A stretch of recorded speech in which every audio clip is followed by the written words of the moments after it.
25-25 vote बने थे।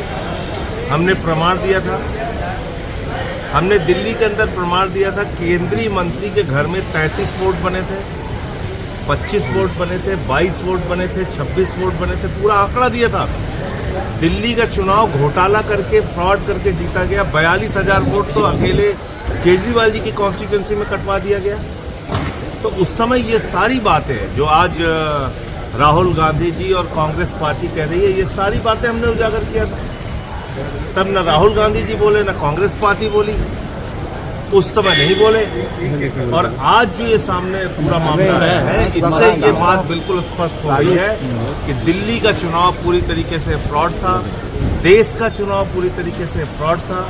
और अब ये जरूरत है कि पूरे देश में इसका गहराई तक पता लगाया जाए। चुनाव आयोग तो खैर संज्ञान लेगा नहीं, लेकिन अपने स्तर से जो जानकारी मिलती है उसको सामने रखा जाए।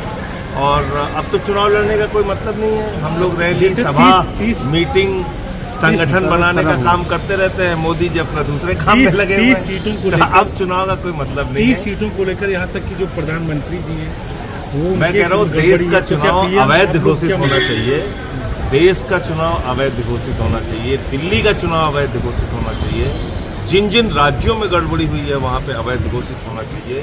आप SIR में देखिए, कुत्ते का निवास प्रमाण पत्र बन रहा है बिहार में, ट्रंप का वोट बन रहा है बिहार में, 40 मरे हुए लोगों का एक बूथ में वोट बन रहा है। और इतना ही नहीं, BLO खुद बैठ के लोगों के फॉर्म भर रहे हैं, उनके दस्तखत बना रहे हैं। इतना बड़ा फ्रॉड हो रहा है। 65 लाख वोट काट दिए। चुनाव का मतलब क्या बचा हुआ? आप लोग आरोप लगा। तो अब मुझे लगता है कि इस देश के अंदर एक बड़ा जन विद्रोह होगा इन सवालों को लेके। तभी चुनाव आयोग और मोदी जी होश में आएंगे, क्योंकि ये वोट चोरी का मामला है। और अब पता चल गया है कि चौकीदार ही वोट चोर है। अच्छा, बिहार में बहुत कम दिन बचा है चुनाव को लेकर, तो कैसे आप लोग इसको कैसे लड़ेंगे? आप देख ही नहीं पूरा समझो चुनाव का लड़ाई लड़ेंगे इसको लेकर। क्या सड़कों पे उतरेंगे कि लोकसभा? हर स्तर पर लड़ाई लड़ेंगे, सदन में भी और